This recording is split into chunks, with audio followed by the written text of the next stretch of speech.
All right, guys, here we go. We got a P0599 thermostat heater, control circuit high. Let me break it down for you. Chevy code, electronically controlled thermostat. This happens to be on a Sonic 1.8 liter.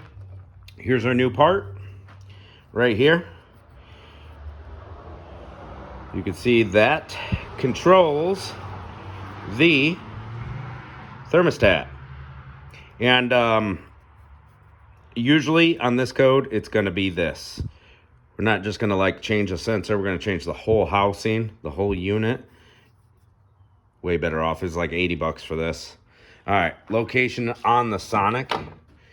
Right here. Here's the housing. It's plastic. We're changing over to metal. Comes with a new seal. And if this helps you, make sure you drop a like, comment, subscribe. I appreciate it more than you know. We're going to get to changing this. So if you get the fault code while it's stuck open, you're going to experience just like, you're not even going to notice a difference except for in your gas mileage, if you keep track of that. It might take a little longer to warm up in the winter. If it gets stuck closed, then you're overheating. This one was stuck open.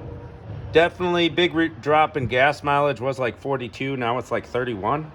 And this is the only code on the system, 80-some thousand miles.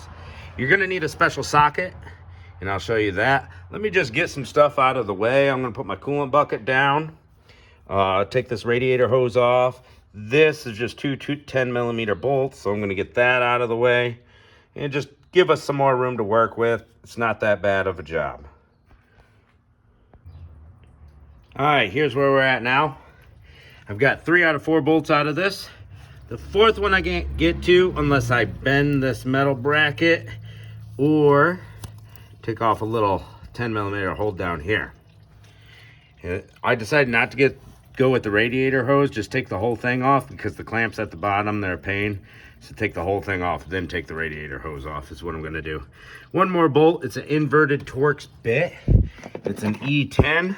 It looks like this. I've got a whole set of them. So it's an inverted Torx on this. Now what you want to do before you go ordering a part is check out your wiring harness, look for corrosion. You can even test for voltage. Not sure what the specs on that are. Wires feel good, no corrosion, looks good and clean down there. And it could also be a computer problem, but that like never happens pretty much. So I'm going straight with replacing the part. 99, maybe even higher percentage of the time, it's going to be this wire right here, the end of the connector, corrosion right there, or the part itself. There we go. Pesky hose clamp is off. Use your pliers or channel locks to get that off. Thermostat's out. And I just cleaned off this surface with a rag, some brake cleaner on it. And time to bolt that back on. We are going to plastic, so don't over torque it and crack or anything. All right, get her nice and snug. All right, new thermostat housing is on. It's hooked up, bolted down. Put this little side nut back on. Just gotta put this radiator hose back on with the clamp. Put our reservoir back here, bolt it down. Fill it up with the recommended coolant. And then I'm gonna clear the code, take it out for a drive, bring it back, let it cool completely down, top off the coolant again, and see if the code comes back. We should be good to go.